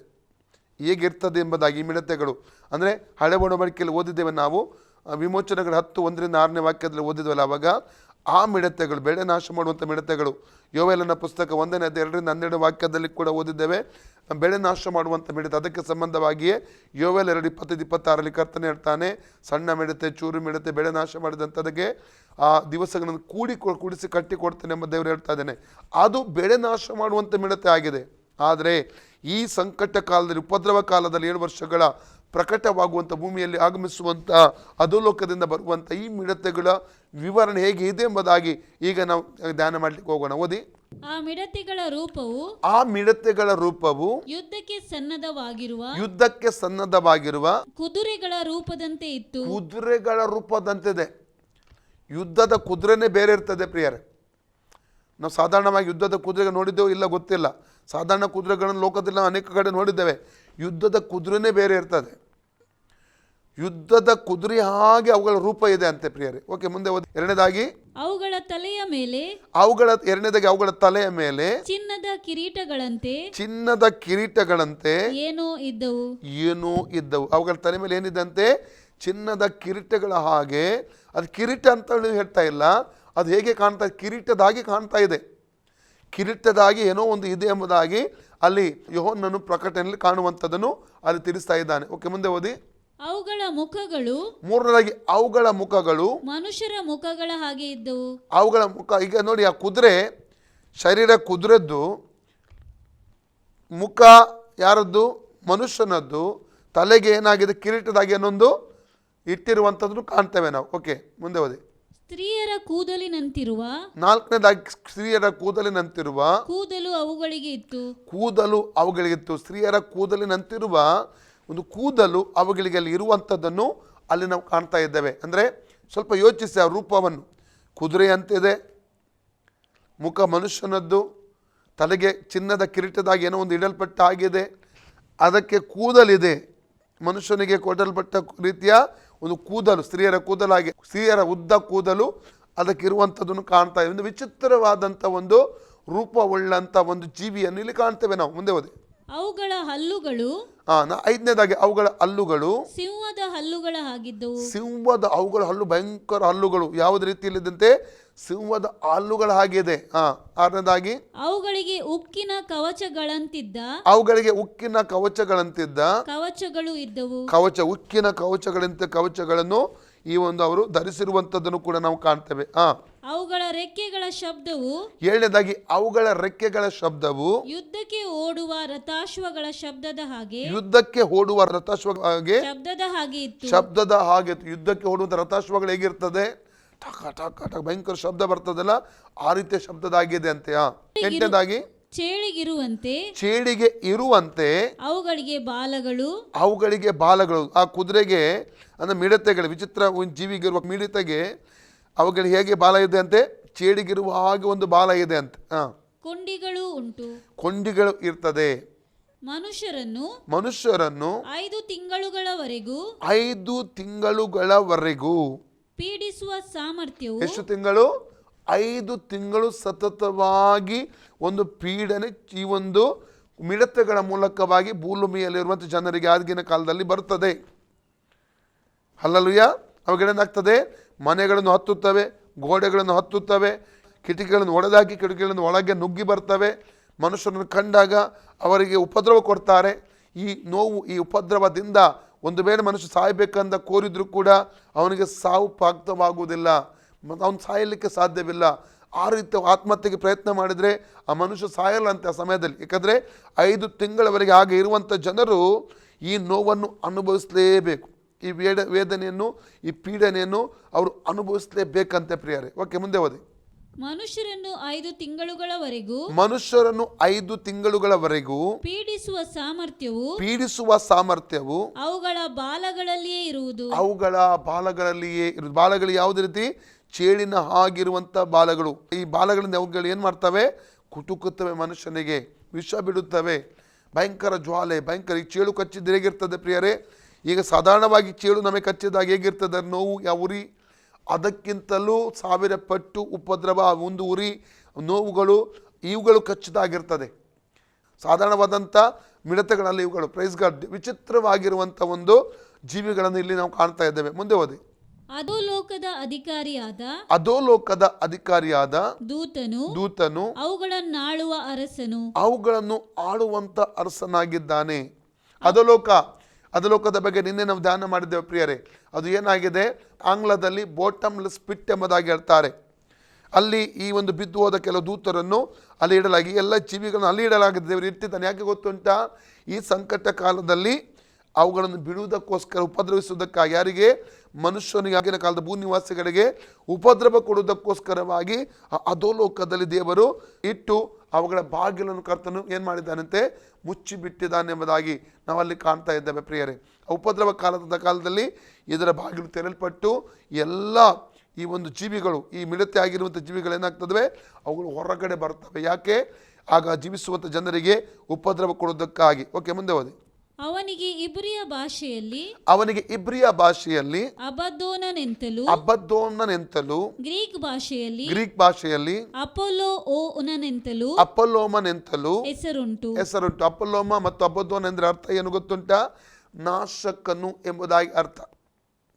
ಅಪೊಲ್ಲೋಮ ಅಬದ್ದೋನ ಎಂಬುದಾಗಿ ಹೇಳ್ಬೇಕಾದ್ರೆ ನಾಶಕನು ಎಂಬುದಾಗಿ ಅರ್ಥ ಬರ್ತದೆ ಪ್ರಿಯರೇ. ಅವುಗಳನ್ನು ಆಳುವ ಅರಸನು. ಅಲ್ಲಲ್ಲಿಯ ಇನ್ನೊಂದು ರೀತಿಯಲ್ಲಿ ಹೇಳ್ಬೇಕಾದ್ರೆ ಪ್ರಿಯರೇ, ಇವನು ಸೈತಾನನಾಗಿದ್ದಾನೆ. ಇವನು ಯಾರಾಗಿದ್ದಾನೆ? ಸೈತಾನ ಕೆಲಸ ಏನು ಗೊತ್ತುಂಟಾ? ನಾಶನ ಮಾಡುವಂಥ ಒಂದು ಕೆಲಸವಾಗಿರುತ್ತದೆ ಪ್ರಿಯರೇ. ಅವನಿಗೆ ಒಂದು ಅನುಮತಿ ಕೊಡಲ್ಪಡುತ್ತದೆ. ಇನ್ನೊಂದು ರೀತಿಯಲ್ಲಿ ಹೇಳ್ಬೇಕಾದ್ರೆ, ದೇವರ ಮಕ್ಕಳ ಜೀವಿತದಲ್ಲೂ ಸೈತಾನನಿಗೆ ಯಾವುದು ದೇವರ ಅಪ್ಪಣೆ ಕೊಡದೆ ಅಧಿಕಾರ ಇಲ್ಲ. ದೇವರು ಅಪ್ಪಣೆ ಕೊಡದೆ, ದೇವರು ಪರ್ಮಿಷನ್ ಕೊಡದೆ ಮುಟ್ಟುವುದಕ್ಕೆ, ಟಚ್ ಮಾಡುವುದಕ್ಕೆ ದೇವರು ಪರ್ಮಿಷನ್ ಕೊಡಲ್ಲ. ದೇವರ ಅಪ್ಪಣೆ ಕೊಟ್ಟರೆ ಮಾತ್ರ ಸೈತಾನನು ಮುಟ್ಟಬಹುದು. ಯೋಬನ ಜೀವಿತದಲ್ಲಿ ಕೂಡ ನಡೆದದ್ದು. ಯೋಬ 1ನೇ ಅಧ್ಯಾಯದಲ್ಲಿ ನಾವು ನೋಡ್ತೇವೆ. 8ನೇ ವಾಕ್ಯದಿಂದ ನಾವು 12 ವಾಕ್ಯದವರೆಗೆ ಓದುವುದಾದರೆ ಅಲ್ಲಿ ಕೂಡ ಯೋಬನ ಮುಟ್ಟಬೇಕಾದ್ರೆ ದೇವರ ಬಳಿ ಪರ್ಮಿಷನ್ ಕೇಳಬೇಕಾಯ್ತು. ಈವನ್ ಲೂಕ 22, 31, 32 ವಾಕ್ಯದಲ್ಲಿ ಕೂಡ ಇಲ್ಲಿ ಪೇತ್ರನನ್ನು ಕೂಡ ಶೋಧಿಸಬೇಕಾದ್ರೆ, ಮುಟ್ಟಬೇಕಾದ್ರೆ ಸೈತನ ಪರ್ಮಿಷನ್ ಕೇಳಬೇಕಾಯ್ತು ಎಂದು ನೋಡ್ತೇವೆ. ಇಲ್ಲಿ ಕೂಡ ದೇವರ ಅಪ್ಪಣೆಯ ಮೇರೆಗೆ ಮನುಷ್ಯರು ಏನು ಮಾಡ್ತವೆ? ಇವುಗಳು ಉಪದ್ರವಿಸುವಂಥದ್ದನ್ನು ಅಲ್ಲಿ ನಾವು ಕಾಣ್ತೇವೆ ಪ್ರಿಯರೇ. ಒಂದು ವಾಕ್ಯ ಹೇಳಲಿಕ್ಕೆ ಇಷ್ಟಪಡ್ತೇನೆ. ನಾವು ಯೋವೇಲನ ಪುಸ್ತಕಕ್ಕೆ ತಿರುಗಿ ಬರುವ ಯೋವೇಲನ ಪುಸ್ತಕದಲ್ಲಿ ನಾವು ಕಂಡಿದ್ದೇವೆ. ಏನೆಂದರೆ ಅದು 2ನೇ ಅಧ್ಯಾಯದ 1ರಿಂದ 11ನೇ ವಾಕ್ಯದಲ್ಲಿ ಸೇಮ್ ಇದೇ ರೀತಿಯ ಜೀವಿಗಳು, ಈ ಮಿಡತೆ ಅಂತಿರುವಂಥ ಜೀವಿಗಳನ್ನು ಅಲ್ಲಿ ನಾವು ಕಂಡಿದ್ದೇವೆ. ಹೌದಲ್ಲ? ಈಗ ತಾನೇ ಸ್ವಲ್ಪ ಮುಂಚೆ ಓದಿದ್ದೇವೆ ಅದನ್ನು. ಅದರ ನಂತರದ ವಾಕ್ಯಗಳು 12ರಿಂದ 17 ವಾಕ್ಯ ದೇವರು ಮಾನಸಾಂತರಕ್ಕೋಸ್ಕರವಾಗಿ ಕೊಡುವಂಥ ಕರೆಯಲ್ಲಿ ನಾವು ಕಾಣ್ತೇವೆ. ಓದಿಕೊಳ್ಳೋಣ ನಾವು ಒಂದೊಂದಾಗಿಯೇ. ಯೆಹೋವನು ಇಂತೆನ್ನುತ್ತಾನೆ, ಈಗಲಾದರೂ ನೀವು ಮನಪೂರ್ವಕವಾಗಿ ನನ್ನ ಕಡೆಗೆ ತಿರುಗಿಕೊಂಡು ಉಪವಾಸ ಮಾಡಿರಿ, ಅಳಿರಿ, ಗೋಳಾಡಿರಿ, ನಿಮ್ಮ ಬಟ್ಟೆಗಳನ್ನಲ್ಲ ನಿಮ್ಮ ಹೃದಯಗಳನ್ನು ಹರಿದುಕೊಂಡು ನಿಮ್ಮ ದೇವರಾದ ಯೆಹೋವನ ಕಡೆಗೆ ತಿರುಗಿಕೊಳ್ಳಿರಿ. ಆತನು ದಯೆಯು ಕನಿಕರವು ದೀರ್ಘ ಶಾಂತಿಯು ಮಹಾಕೃಪೆಯುಳ್ಳವನಾಗಿ ಮಾಡಬೇಕೆಂದಿದ್ದ ಕೇಡಿಗೆ ಮನಮರುಗುತ್ತಾನೆ.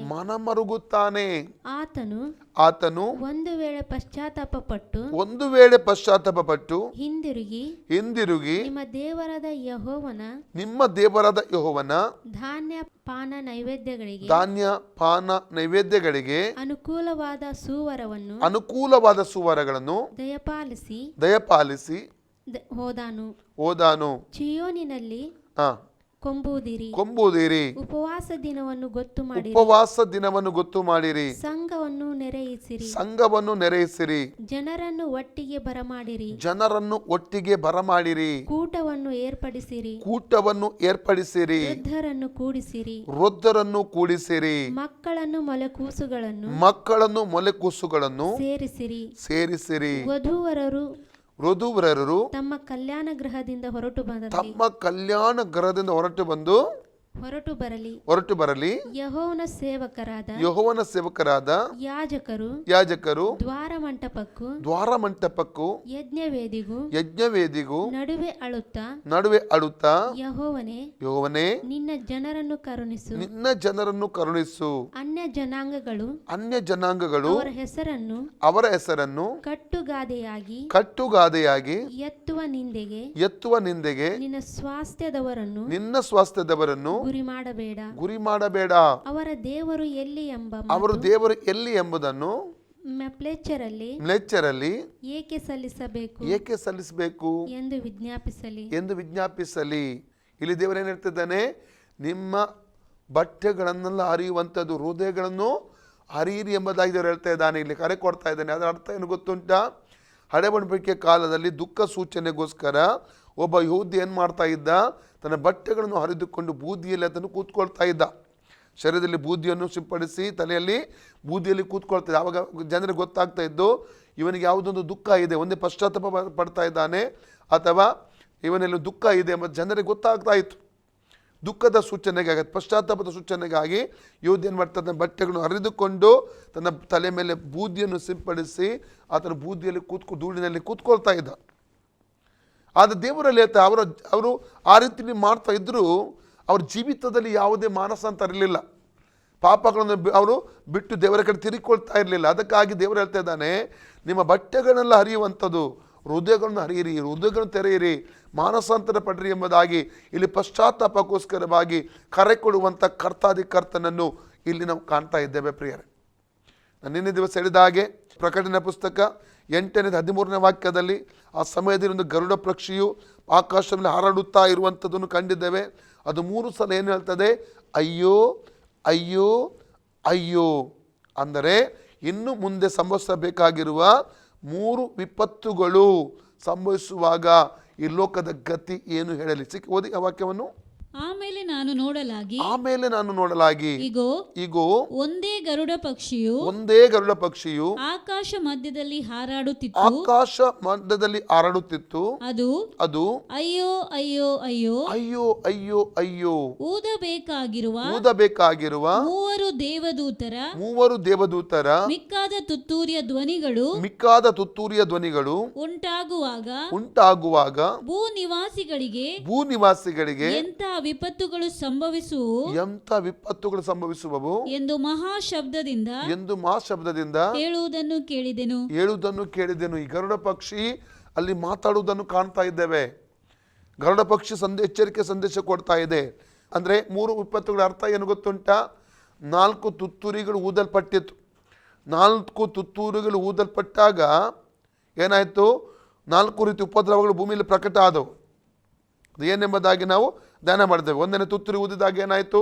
8:7 ಭೂಮಿಯ ಮೇಲೆ ರಕ್ತ ಕಲಿಸಿದ ಆನೆಕಲ್ಲಿನ ಮಳೆ ಬಿತ್ತು ಮತ್ತು ಜೊತೆಗೆ ಬೆಂಕಿ ಬಿದ್ದು 3ರಲ್ಲಿ 1 ಭಾಗ ಮರಗಳು ಸುಟ್ಟು ಹೋದವು, 3ರಲ್ಲಿ 1 ಭಾಗ ಭೂಮಿ ಸುಟ್ಟು ಹೋಯಿತು, ಹುಲ್ಲು ಕೂಡ ಸುಟ್ಟು ಹೋಯ್ತು ಅಂತ ನೋಡಿದೆವು.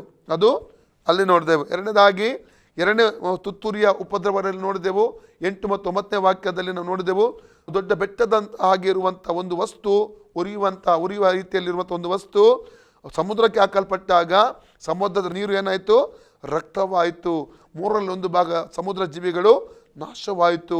ಮಾತ್ರವಲ್ಲದೆ ಅಲ್ಲಿ ನಾವು ನೋಡಿದೆವು 3ರಲ್ಲಿ 1 ಭಾಗ ಹಡಗುಗಳು, ಸಮುದ್ರದಲ್ಲಿ ಒಂದು ಹಡಗುಗಳು ಏನಾಯ್ತಂತೆ? ನಾಶವಾಯಿತು ಎಂಬುದಾಗಿ ನೋಡಿದೆವು. 3ನೇ ತುತ್ತೂರಿ ಊದಲ್ಪಟ್ಟಾಗ ಇಲ್ಲಿ 10 ಮತ್ತು 11ನೇ ವಾಕ್ಯ ಪ್ರಕಟಣೆಯಲ್ಲಿ 8ನೇ ಅಧ್ಯಾಯದ 10-11 ನೋಡಿದೆವು. 3ನೇ ದೂತನು ತುತ್ತೂರಿಯನ್ನು ಊದಲ್ಪಟ್ಟಾಗ ಏನು ಸಂಭವಿಸಿತ್ತು? ಅವು ನದಿಗಳು ಮತ್ತು ನೀರಿನ ಹೊರತೆಗಳ ಮೇಲೆ ಒಂದು ನಕ್ಷತ್ರ, ಉರಿಯುವ ಪಂಜಿನ ಆಗಿರುವಂಥ ನಕ್ಷತ್ರವು ಅದು ಬಿತ್ತು. ಆವಾಗ ಏನಾಯಿತು? ಆ ನೀರು ವಿಷಭರಿತವಾಯಿತು, ಕಹಿ ಆಯಿತು ಮತ್ತು ವಿಷಪೂರಿತವಾಯಿತು. ಆ ನೀರನ್ನು ಕುಡಿದ ಜನರೆಲ್ಲರೂ ಸತ್ತು ಹೋದರು ಎಂಬುದಾಗಿ ನಾವು ನೋಡಿದ್ದೇವೆ. 4ನೇ ತುತ್ತೂರಿ ಯಾವಾಗ? 8ನೇ ಅಧ್ಯಾಯದ 12ನೇ ವಾಕ್ಯದಲ್ಲಿ ನಾವು ನೋಡ್ತೇವೆ. 4ನೇ ದೂತನು ತುತ್ತೂರಿಯನ್ನು ಊದುವ ಒಂದು ಸಂದರ್ಭದಲ್ಲಿ 9ನೇ ಅಧ್ಯಾಯದ 1-11 ವಾಕ್ಯದಲ್ಲಿ ಮೊದಲ ವಿಪತ್ತನ್ನು ನಾವು ಈಗಾಗಲೇ ಅಂದರೆ ಮಿಡತೆಗಳಾಗಿರುವಂಥ ವಿಚಿತ್ರ ಜೀವಿಗಳ ಮೂಲಕ ಉಂಟಾಗುವಂಥ ಚೇಳುಗಳು ಅಲ್ಲ, ಮಿಡತೆಗಳು ಅಲ್ಲ, ಆಚೆಗೆ ಸಿಂಹವೂ ಕೂಡ ಅಲ್ಲ. ಆ ರೀತಿ ಒಂದು ಅಲ್ಲಿ ಜೀವಿಗಳನ್ನು ನಾವು ಕಂಡಿದ್ದೇವೆ ಪ್ರಿಯರೇ. ಅವುಗಳಿಂದ ಆ ಉಪದ್ರವದಲ್ಲಿ 5 ತಿಂಗಳು ಉಪದ್ರವ ಕೊಡಲಿಕ್ಕೆ ಅವುಗಳಿಗೆ ಅಪ್ಪಣೆ ಆಯಿತು. 5 ತಿಂಗಳಲ್ಲಿ ಜನರು ಸಾಯಬಾರದು, ಅದು ಉಪದ್ರವಿಸುತ್ತಲೇ ಇರಬೇಕು. ಮಹಾ ವಿಪತ್ತಾಗಿತ್ತು ಅದು ಪ್ರಿಯರೇ. ಅದು ಮೊದಲ ವಿಪತ್ತು. ಯಾಕೆ 12 ವಾಕ್ಯ ಓದಿ 9:12, ಪ್ರಕಟಣೆ 9:12. ಮೊದಲನೇ ವಿಪತ್ತು ಕಳೆದು ಹೋಯಿತು, ಮೊದಲ ವಿಪತ್ತು ಕಳೆದು ಹೋಯಿತು, ಈಗೋ ಇನ್ನು 2 ವಿಪತ್ತುಗಳು ಬರಬೇಕು. ಇನ್ನು 2 ವಿಪತ್ತು ಅಂದ್ರೆ ಏನು? ಇನ್ನೂ 2 ತುತ್ತೂರಿಗಳು, ಇನ್ನೂ ಊದಬೇಕಾದ 2 ತುತ್ತೂರಿಗಳ ಮೂಲಕ ಪ್ರಕಟವಾಗುವಂಥ ಉಪದ್ರವದ ಬಗ್ಗೆ ಆ 2 ವಿಪತ್ತುಗಳೆಂಬುದಾಗಿ ಅಲ್ಲಿ ಹೇಳುವಂಥದ್ದನ್ನು ಅಲ್ಲಿ ಕಾಣ್ತಾ ಇದ್ದೇವೆ ಪ್ರಿಯರೇ.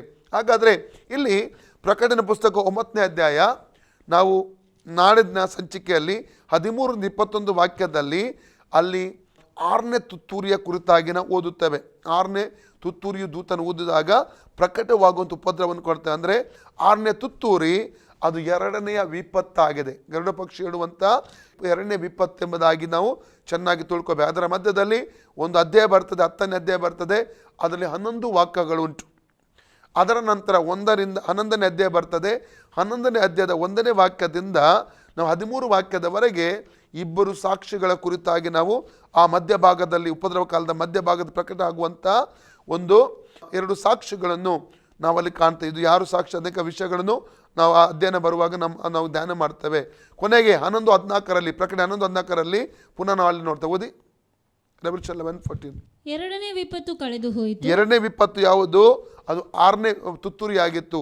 ಈಗ 7ನೇ ತುತ್ತೂರಿಯ ಬಗ್ಗೆ ಮಾತಾಡ್ತಾ ಉಂಟು. ಇದು ಓದಿ. 2ನೇ ವಿಪತ್ತು ಕಳೆದು ಹೋಯಿತು, 2ನೇ ವಿಪತ್ತು ಕಳೆದು ಹೋಯಿತು, ಈಗೋ 3ನೇ ವಿಪತ್ತು ಬೇಗನೆ ಬರುತ್ತದೆ. 3ನೇ ವಿಪತ್ತು ಯಾವುದಾಗಿದೆ? ಅದು 7ನೇ ತುತ್ತೂರಿ. ಪ್ರಕಟಣೆ 11:15ನೇ ವಾಕ್ಯದಿಂದ 19 ವಾಕ್ಯದವರೆಗೆ ಇರುವಂತಹ 7ನೇ ತುತ್ತೂರಿ ಊದುವಾಗ ಪ್ರಕಟವಾಗಬೇಕಾದ ಉಪದ್ರವದ ಬಗ್ಗೆ ಅಲ್ಲಿ ಬರೆಯಲ್ಪಟ್ಟಿರುವಂಥದ್ದನ್ನು ನಾವಲ್ಲಿ ಕಾಣ್ತೇವೆ ಪ್ರಿಯರೇ. ಹಾಗಾದರೆ ನಾಳೆ ದಿವಸ 6ನೆಯ ತುತ್ತೂರಿ, 6ನೆಯ ತುತ್ತೂರಿ, 6ನೇ ತುತ್ತೂರಿ ಅಥವಾ 13ನೆಯ ಉಪದ್ರವದ ಕುರಿತು. 21 ಉಪದ್ರವಗಳಲ್ಲಿ 13ನೇ ಉಪದ್ರವ. ತುತ್ತೂರಿಗಳ ವಿಷಯದಲ್ಲಿ ನಾವು ಹೋಗುವುದಾದರೆ 6ನೆಯ ತುತ್ತೂರಿ ಊದುವಾಗ ಪ್ರಕಟವಾಗುವಂಥ ಉಪದ್ರವದ ಕುರಿತಾಗಿ ನಾಳೆ ದಿವಸ ನಾವು ಧ್ಯಾನ ಮಾಡಲಿಕ್ಕೆ ನಾವು ಹೋಗುತ್ತೇವೆ ಪ್ರಿಯರೇ.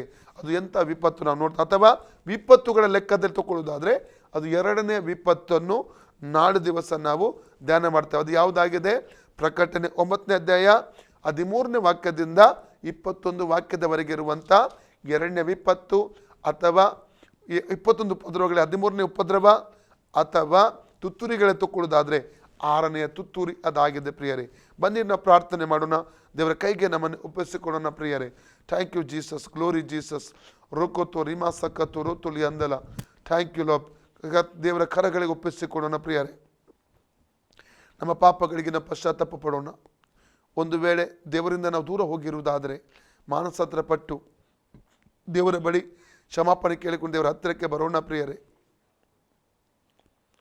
ಯಾವುದೇ ಅಪರಾಧ ಪಾಪಗಳಲ್ಲಿ ನಾವು ತೊಡಗಿಸಿಕೊಂಡಿರುವುದಾದರೆ ನಮ್ಮ ಪಾಪಗಳಿಗೆ ಪಶ್ಚಾತ್ತಾಪ ಪಟ್ಟು ದೇವರ ಕ್ಷಮಾಪಣೆ ಕೇಳಿಕೊಳ್ಳೋಣ. ಒಂದು ವೇಳೆ ರಕ್ಷಣೆ ಹೊಂದಿದ ಅನುಭವ ನಮಗೆ ಇಲ್ಲದೆ ಹೋದರೆ, ತಂದೆ ಮಗ ಪವಿತ್ರ ಹೆಸರಲ್ಲಿ ನೀರಲ್ಲಿ ಮುಳುಗಿ ತೆಗೆದುಕೊಳ್ಳೋ ಅನುಭವ ಇಲ್ಲದೆ ಹೋದರೆ ಈಗಲೇ ತೀರ್ಮಾನ ತಗೊಳ್ಳೋಣ. ನಾನು ಯೇಸುವನ್ನು ರಕ್ಷಕನ ಅಂಗೀಕಾರ ಮಾಡ್ತೇನೆ, ತಂದೆ ಮಗ ಪವಿತ್ರ ಹೆಸರಲ್ಲಿ ನೀರಲ್ಲಿ ಮುಳುಗಿ ತೆಗೆದುಕೊಳ್ತೇನೆಂಬ ಒಂದು ಒಳ್ಳೆಯ ತೀರ್ಮಾನ ಈ ಸಮಯ ತೆಗೆದುಕೊಳ್ಳೋಣ ಪ್ರಿಯರೇ. ಮಾತ್ರವಲ್ಲ, ರಕ್ಷಣೆ ಹೊಂದಿ ತಂದೆ ಮಗ ಪವಿತ್ರ ನೀರಲ್ಲಿ ಮುಳುಗಿ ತೆಗೆದುಕೊಂಡು ಕೂಡ ಪಾಪದ ಜೀವಿಸ್ತಾ ಇದ್ದರೆ ಪಾಪಕ್ಕೆ ಪಶ್ಚಾತ್ತಾಪ ಪಟ್ಟು ನಾವು ಪೂರ್ಣವಾಗಿ ಪಾಪವನ್ನು ತ್ಯಜಿಸಿಬಿಡೋಣ ಪ್ರಿಯರೇ. ಅಪ್ಪ, ನಾವು ಆತನ ಬರುಣ ಹತ್ತಿರವಾಗಿದೆ, ಆ ಬರುಣದಲ್ಲಿ ಎತ್ತಲ್ಪಡಬೇಕು. ಅದು ದೇವರ ಚಿತ್ತವಾಗಿದೆ ಪ್ರಿಯರೇ. ನಾವು ಆ ರಹಸ್ಯ ಬರುಣದಲ್ಲಿ ನಾವು ಕೈ ಬಿಡಲ್ಪಡಬಾರದು. ನಾವು 7 ವರ್ಷಗಳ ಸಂಕಟ ಕಾಲದಲ್ಲಿ ಆ ಸಮಯದಲ್ಲಿ ಇರಕೂಡದು ಪ್ರಿಯರೇ. ಯೇಸುವಿನ ಬರುಣದಲ್ಲಿ ಎತ್ತಲ್ಪಡುವುದಕ್ಕಾಗಿ ಪ್ರಾರ್ಥನೆಯೊಂದಿಗೆ ನಾವು ಸಿದ್ಧರಾಗೋಣ ಪ್ರಿಯರೇ. ನಾನು ಪ್ರಾರ್ಥನೆ ಮಾಡ್ತೇನೆ. ಪ್ರೀತಿ ಸ್ವರೂಪನಾದ ನಮ್ಮ ಪರಲೋಕ ತಂದೆಯೇ, ಯೇಸುವಿನ ನಾಮದಲ್ಲಿ ಪವಿತ್ರಾತ್ಮನ ಸಹಾಯದೊಂದಿಗೆ ನಿನ್ನ ಪಾದಕ್ಕೆ ಬಂದಿದ್ದೇವೆ ಕರ್ತನೇ. ಒಳ್ಳೆಯ ಸಮಯಕ್ಕಾಗಿ ಸ್ತೋತ್ರ ಹೇಳ್ತಾ ಇದ್ದೇನೆ ರಾಜ. ಪ್ರತಿಯೊಬ್ಬರನ್ನು ಕರ್ತನ ವಾರ್ತೆ ಕೇಳಿ ಒಬ್ಬೊಬ್ಬರನ್ನು ನಾನು ನಿನ್ನ ಕೈಗೆ ಒಪ್ಪಿಸಿಕೊಡ್ತೇನೆ. ಹೆಸರಿಸಾಗಿ ಆಶೀರ್ವಾದ ಮಾಡು. ಒಬ್ಬೊಬ್ಬರು ಸರಿಯಾದ ತೀರ್ಮಾನ ತೆಗೆದುಕೊಂಡು ನಿನ್ನ ಬರಣಕ್ಕೆ ಸಿದ್ಧರಾಗುವ ಹಾಗೆ ಕೃಪೆ ತೋರಿಸಬೇಕೆಂಬುದ ಕರ್ತನೆ ಕೇಳಿಕೊಳ್ತೇನೆಪ್ಪ. ಯಾರೊಬ್ಬರು ನಿನ್ನ ಬರಣದಲ್ಲಿ ಕೈ ಬಿಡಲ್ಪಡಬಾರದಪ್ಪ. ಎಲ್ಲರೂ ಎತ್ತಲ್ಪಟ್ಟು ಪರಲೋಕಕ್ಕೆ ಬರುವ ಹಾಗೆ ಕೃಪೆ ತೋರಿಸಬೇಕೆಂಬುದಾಗಿ ನಿನ್ನಲ್ಲಿ ಕರ್ತನೆ ಕೇಳಿಕೊಳ್ತೇನೆ. ಪ್ರಾರ್ಥನೆ ಕೇಳಿ ಉತ್ತರ ಕೊಟ್ಟಿದ್ದ ಸ್ತೋತ್ರ ಕರ್ತನೆ. ಎಲ್ಲ ಮಾನ ಮಹಿಮೆಯನ್ನು ನಿನಗೆ ಮಾತ್ರ ಸಲ್ಲಿಸ್ತೇವೆ. ಯೇಸುವಿನ ಹೆಸರಲ್ಲಿ ಬೇಡಿ ಹೊಂದಿದ್ದೇವೆ ನಮ್ಮ ತಂದೆ ದೇವರೇ. Amen. God bless you all. Praise the Lord.